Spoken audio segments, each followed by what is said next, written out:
Who knows where the time goes? 10 years.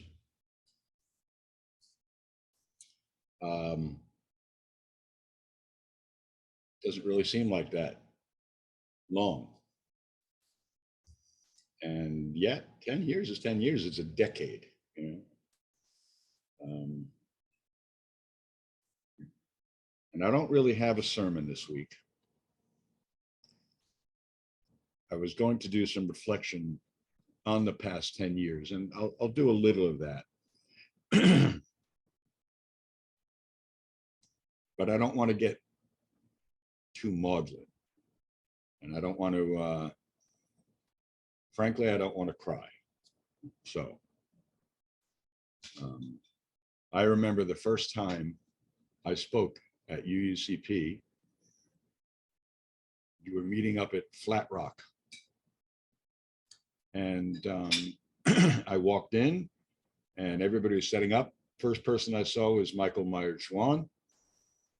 I don't remember what he was setting chairs up or something like that. And he greeted me, and then I met Eddie Haddon. And then I was invited, and I met all of you who were there at the time. And then I was invited to speak again a couple of times. I remember the one time I spoke up there was I did a Christmas service, a Christmas Eve service. And I'm going to ask once again, my ministerial support team here, if she can get me a glass of water because my throat is a bit scratchy. But I did that service, that Christmas Eve service. I remember it was about Charles Dickens. Maybe some of you remember that. And then I was, at that time, I was in seminary, and I'd occasionally speak at UUCP. And then Eddie Haddon contacted me and asked me if I would be interested in coming to be the minister there. And I met with him. I remember it was at a diner up in, I think in Englewood Cliffs, if I'm correct. And we had lunch together.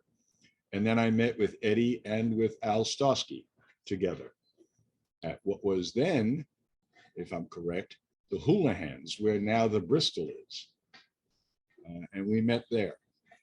And that's how, well, that was the beginning of how I came to UUCP. And then you were all crazy enough to say, okay, we'll hire him.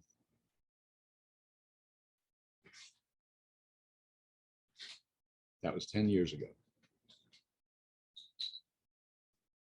Who knows where the time goes? I don't know. A lot of changes since then in our congregation. A couple of moves, right? And then, thank you. You got a raise. Thank you. About time. And a lot of changes. We've seen some loss. We've seen some growth.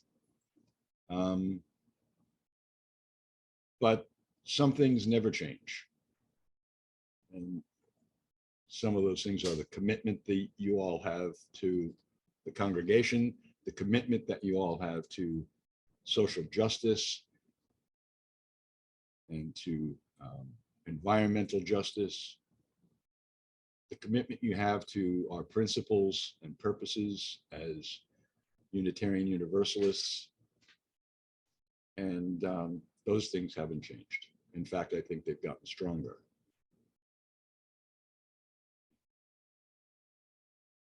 But I mean, I thought about what kind of a sermon could I do on a day like this? You know, what am I supposed to say at the end of 10 years as a final sermon?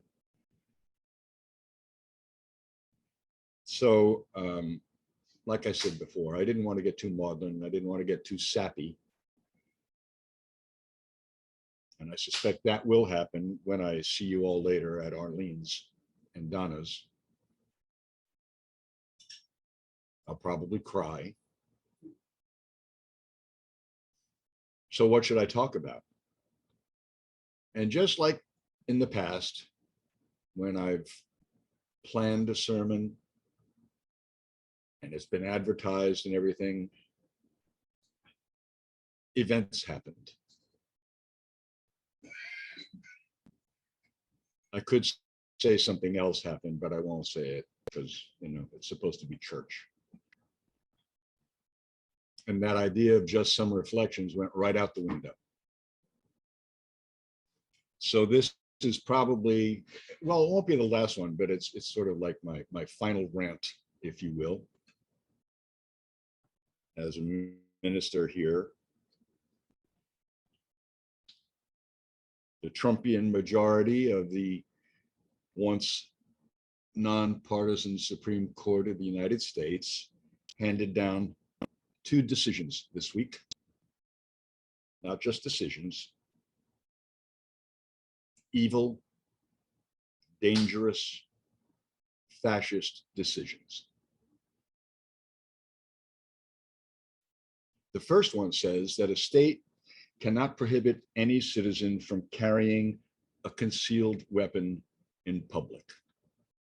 It was based on a lawsuit against the state of New York for doing that. At least they can't carry they're allowed now, according to the Supreme Court, to carry it. They don't need a special permit, and the states can't make it onerous to carry a concealed weapon.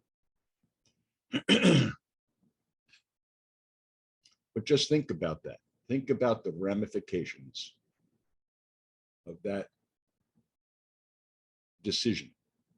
Think about it in light of Uvalde and Buffalo and Sandy Hook, in light of the murders we see in every major city and around the country. Think about that decision. What were they thinking?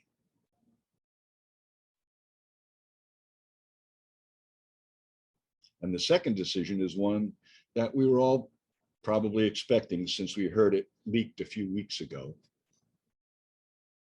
And that was the overturning of Roe v. Wade. But just saying that, just saying the overturning of Roe v. Wade, it doesn't really describe the absolute evil and horror, the undemocratic, the un-American decision that they made here. Oh, they overturned it. It's far more than that. It wasn't just overturning a previous ruling. And in light of the ruling made just a few days before about guns, the decision about Roe v. Wade was like pointing an AR-15 and pulling the trigger at a constitutional right that's been the law of the land for 50 years. And remember, 3 of those justices, I have a tough time calling them that these days. 3 of them said in their confirmation hearings that Roe was settled law and that they would not, that they would uphold it. They lied. Maybe they had their fingers crossed when they said it. I don't know. They lied though. But that's not surprising, because they were all appointed by Donald Trump, and lies and deception and treason are the Trumpian stock in trade.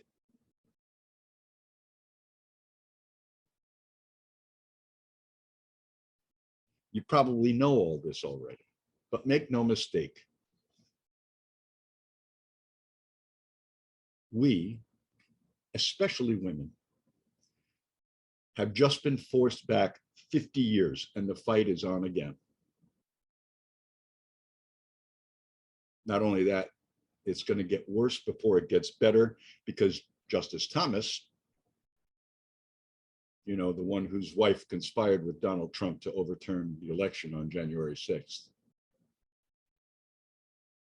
also added his comments to the ruling, saying that the court should now consider looking into the overturning of the right to obtain contraception, LGBTQ rights, same-sex marriage, and other protections that we have fought so hard to win over the years. So the game is afoot, folks.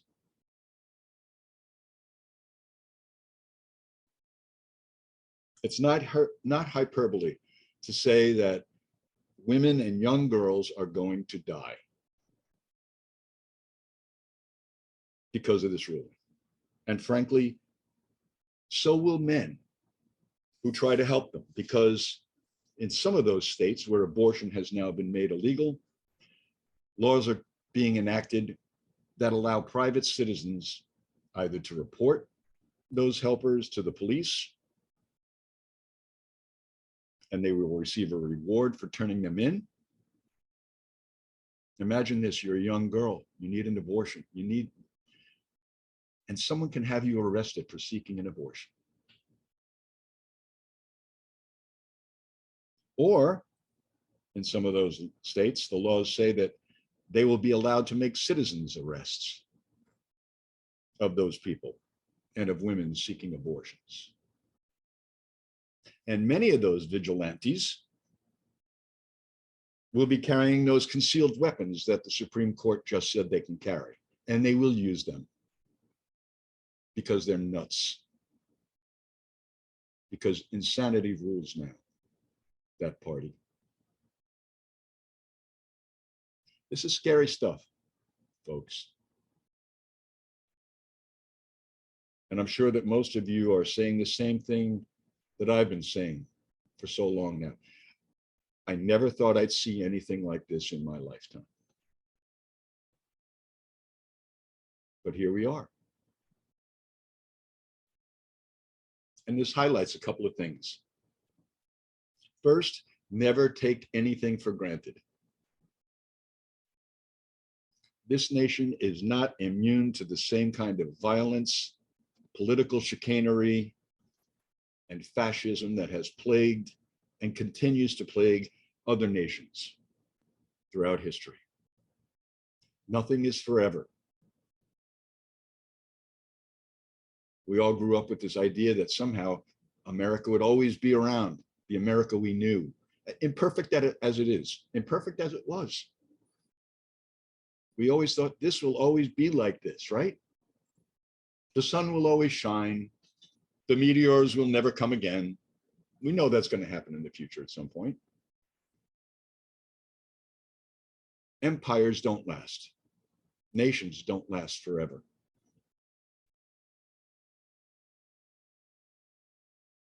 And America is no different.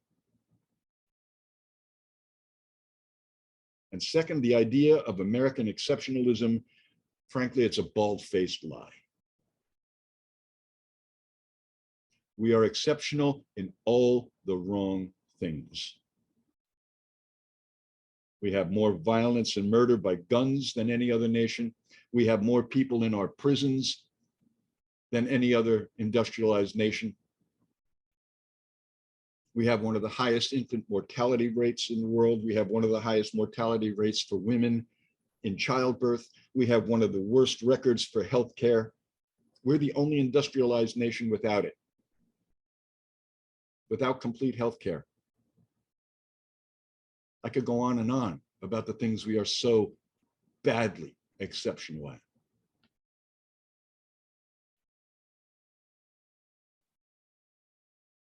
You know, I'm fond of myth and of saying that we are living in mythic times. You've heard that many times from me over the years. And it's true, we are. But more importantly, right now, I want to remind you that we are living in prophetic times.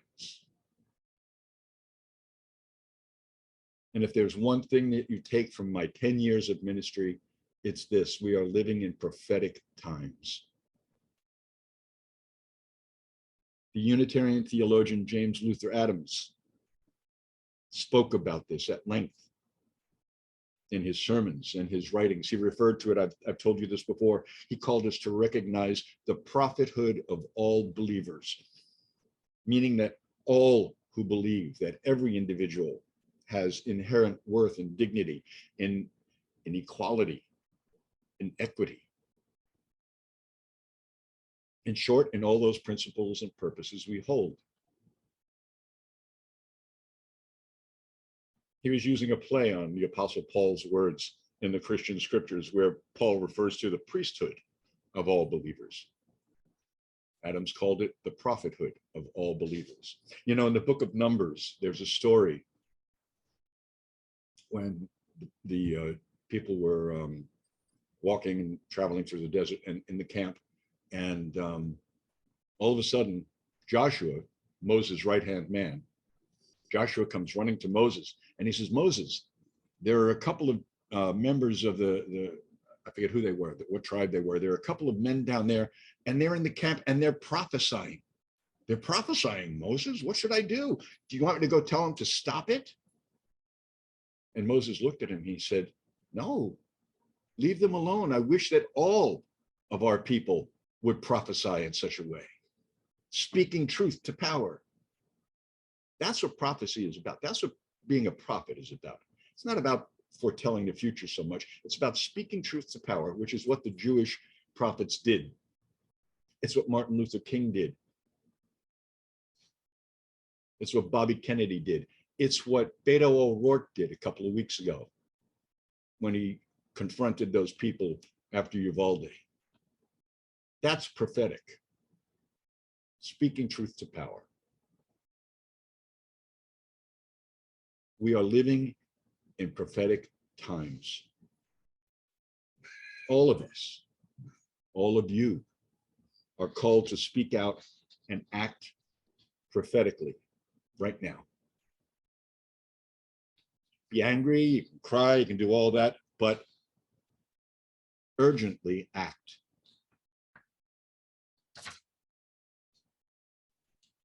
And I don't need to remind you all of what you can do. We've spoken about this numerous times. We talk about it all the time. In fact, we do it all the time. We can write. There are those postcards that you've taken home and you're going to send out in October. You can write emails. We can call our representatives. We can call the White House. Call your state house. You can march. And there's going to be a lot of marching, I'm sure. There already is. Our daughter Corinne in Philadelphia the other day, I was on the way to work and I texted her to ask her what she thought about the news, and she hadn't seen the news that day. And I'm the one that broke the news to her that Roe v. Wade was overturned, and she was angry. She was very angry. And I'm proud to say that by the afternoon, she had already made up a sign, and she was already out in the street with the people in Philadelphia. Don't give an inch.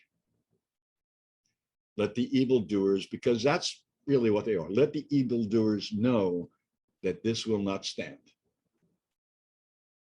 that we're going to fight.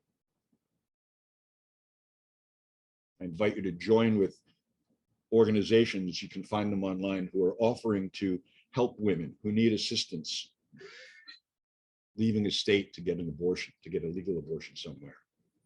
Contact those governors and state legislatures who are vowing to prosecute anyone from outside their state who tries to help those women. Lisa and I already wrote a thing that I'm going to have to take a lot of words out because I wrote it as a Facebook post and I can't send it to governors or anybody because they might, it's really, there are a lot of expletives, let's put it that way.